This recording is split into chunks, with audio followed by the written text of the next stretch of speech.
Quand on déguste les vins du Rhône-Sud, ce qu'il faut avoir en tête, c'est leur immédiateté. C'est-à-dire que quand vous ouvrez une bouteille, c'est le nez qui va déterminer en tout premier le profil d'un vin. C'est la première chose qu'on va observer avec attention, le nez.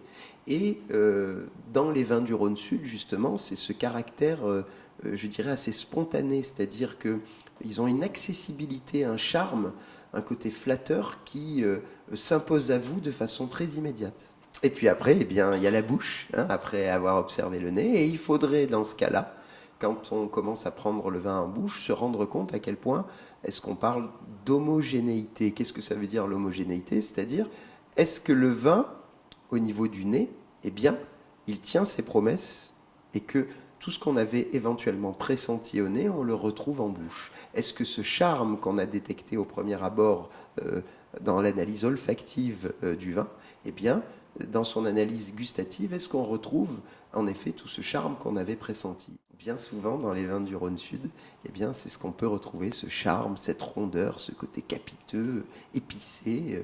Eh bien, en effet, c'est plutôt la marque, la signature, la marque de fabrique de ces vins. La couleur, ça peut faire joli, ça peut faire un peu moins joli, un peu terne, voire trouble, flou parfois.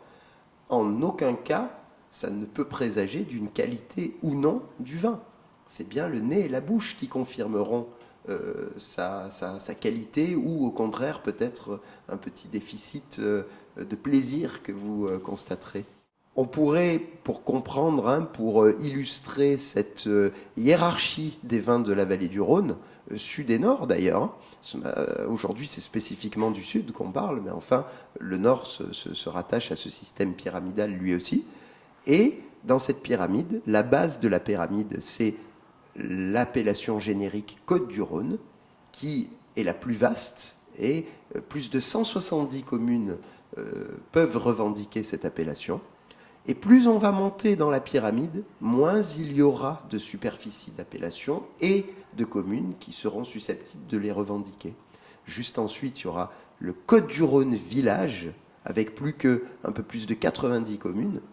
Puis nous aurons le Côtes-du-Rhône village avec la mention du village autorisé. Et là, on passe à plus que 22. Et enfin, nous aurons les crus tout en haut, le sommet de la pyramide. Donc, a priori, les cahiers des charges les plus exigeants et les qualités supérieures par rapport à tout ce système de hiérarchie des vins. Et là, ce sont les crus ou appellations communales qui, là, ne sont plus qu'au nombre de 17, plus les 2 vins doux naturels.